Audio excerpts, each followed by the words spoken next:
Hi, my name is Dr. Matt Horn, and I'll be your English teacher this semester. And this is my parakeet Shadow. He's very tame, and I'll be filming a lot of short videos for you this semester. And I'll be filming them at my house with cheap equipment, so they're not going to be that professional, but they'll get the job done, and they'll keep us in touch with each other. And sometimes I'll be filming in a nice living room space. Sometimes I'll be in a basement with a pesky pet, whatever, it'll all work out. So I want to welcome you to the class, and I want to tell you that I'm very confident in my ability to lead you through the writing that is required for the semester. And I also want to be able to customize that to help any one of you that maybe could take an advantage or might need a different path to get through. And at that point, we should talk through phone or through email, even face to face if we're ever in that sort of situation, so that I can really help you take the next step in terms of your reading ability and your writing ability on a professional level. And academic writing at college, takes some very, stilted, I believe, um, forms and conventional templates. And if you feel you're pretty good at that, I want to help you, you know, take a more challenging and creative path, or maybe to learn how to do creative variations on an old, essay type. But yes, this course is going to really focus on 5 essays and a research paper.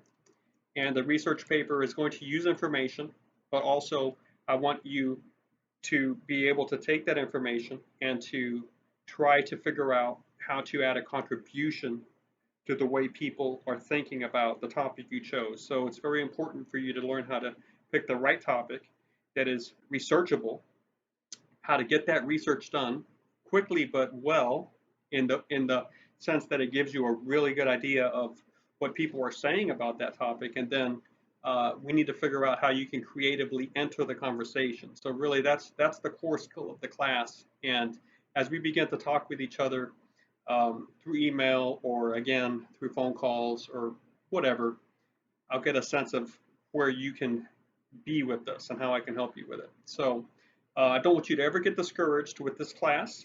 Um, I definitely don't want it to be frustrating, although sometimes there will be parts of it that do feel like it's just more, work that maybe you've already done before. But trust me, a lot of times, the institutions I work for really want to make sure, that you know this, and so I have to assign it again. It's like Hamlet, I mean, some of you have read Hamlet 5 times because every English class that you've run into wants you to know Hamlet. They don't realize you've already read it and why. So, there's going to be some of that, but we'll try to minimize that, and even that I'll try to help you benefit from.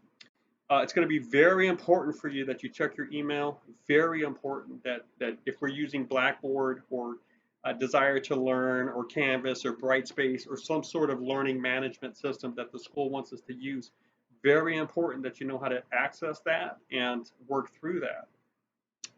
Um, but all of the work that we do is going to be submitted online somehow from something like that, from a learning management system or through email. That way, I'm never going to lose it. You'll know exactly where to go. Sorry about that, bird.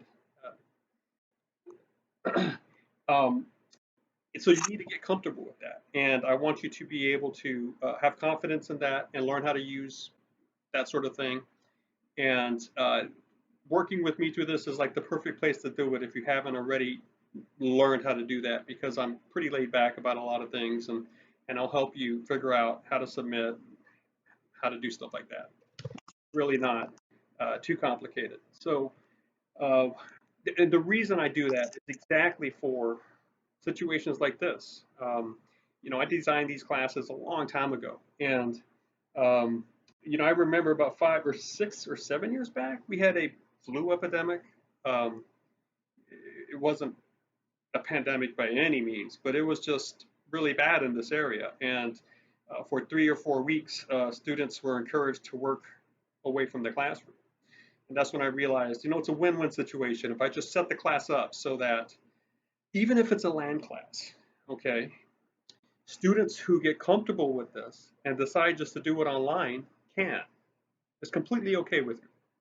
Keeps you healthy, keeps you maybe managing a tight schedule a little better. So if you are comfortable with that, that option is open to you. If you're kind of saying, well, no, I signed up for a land class, I want to have land to land interaction with my teacher, well, we can accommodate that, but you know, this is a trying time in terms of just the schedule students carry and the way public health is managed as we can see. So don't put anyone and at risk. If you're feeling sick, if you're feeling tired, if you have a headache, if you have a sore throat, if you feel like you're okay, but you just came back from a place where you feel like you were around people that were coughing, I want you to work from home. I want you to be comfortable just to say, hey, I've got an assignment due sometime before the end of